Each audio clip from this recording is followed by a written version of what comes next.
ازيكم عاملين ايه؟ النهارده هنعمل مع بعض طبق الفول الحلو ده اللي انتوا شايفينه من غير فول تدميس، يعني اسمه بيسموه فول المستعجلين، فول من غير فول. تعالوا نشوف مقاديره، سهلة وبسيطة جدا جدا. عبارة عن كوباية فول مدشوش، ربع كوباية عدس أصفر، وحبايتين طماطم. آه بنغسلهم كويس جدا، الفول والعدس هنغسلهم كويس جدا، وحبايتين الطماطم. أول المية بتاعتهم ما تروق تبقى نضيفة جدا خالص كده اهو، هناخدهم على البوتاجاز، هولع عليهم وهسيبهم على نار هادية لحد ما يستوي. مش هياخد معاكي أكتر من نص ساعة، علشان كده سموه فول المستعجلين. طريقة سهلة وبسيطة جدا، وهتديكي طبق فول حلو يعني مش وحش. هنضربهم بقى في الكبة في الخلاط بعد ما يكونوا اتسلقوا تماما وهدوا شوية، تحطيهم في الكبة أو في الخلاط. بحط لهم بابريكا وكمون وشطة وملح. الشطة اختياري.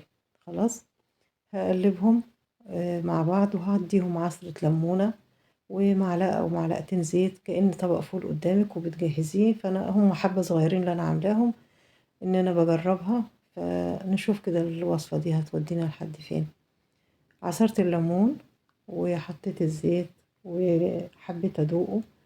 آه، حسيت إنه طعمه لا مش زي الفول اللي احنا بنعمله اللي متعودين عليه، يعني أنا شفت قنوات كتير عملوه فحبيت أجربه. طعمه مش زي الفول خالص خالص، هو مدي طعم قريب جدا من الطبق البصار. واللون زي ما انتم شايفين عبارة عن حلة عدس، هي لونها غامق شوية.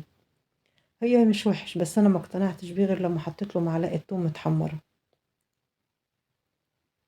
يعني انا كده طعمه ما عجبنيش، حتى لو عصرت له ايه ليمون يعني ولا اي حاجة. يعني معلقة التوم المتحمرة دي اهي هحطها، هي دي اللي يعني اديته طعم شوية، بس طعمه قريب جدا من البصار. يعني مش زي الفول اللي احنا متعودين عليه. هو مش وحش وكلنا منها مش وحش، بس من غير الفول ما نقدرش نقول عليه طبق فول. ده شكله بعد ما خلص اهو.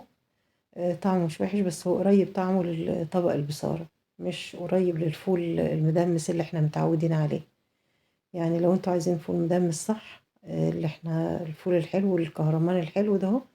هسيب لكم اللينك بتاع الفول اللي انا عاملاه في صندوق الوصف وفي اول تعليق مثبت، شوفوه هيعجبكم جدا اهو. دي صورة منه، شايفين الفول ده الفول، انما الطبق التاني ده ما كانش فول. بصوا ده شكل الفول.